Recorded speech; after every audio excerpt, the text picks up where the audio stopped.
Yo, mambo vipi? Niko kwenye chuo cha uandishi wa habari Dar es Salaam School of Journalism. Na leo hili tutagusia masuala yote ya mahusiano.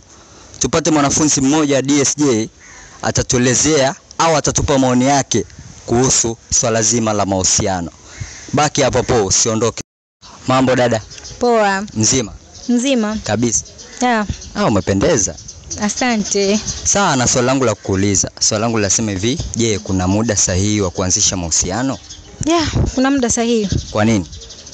Sababu huwezi kukurupuka kwanza kuanzisha mahusiano. Ndio. Alafu paka mtu unaenda kuanzisha mahusiano, unatakiwa kwanza kiakili uwe tayari, akili yako imetanuka kwamba unataka kuanzisha mahusiano.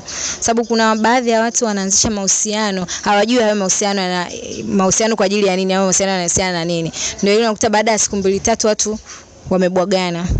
Hapo wanakuwa kama wanapotezeana muda. Sawa. Unaweza kumpa mpenzi wako asilimia ngapi? 50. Kwa nini?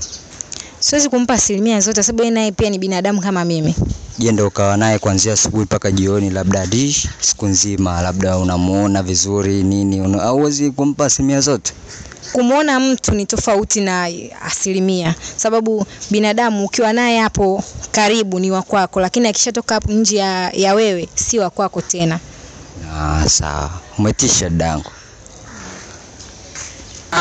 Katika mahusiano kila mmoja ana maoni yake. Na hivi punde umetoka kumsikia mwanafunzi wa chuo cha uandishi wa habari DSJ. Na huu ndio mwisho wa kipindi hichi. Usikose au usisahau. Nitaumia sana. Kusubscribe, kushare na kulike. Maji yameloa. Baki hapo hapo.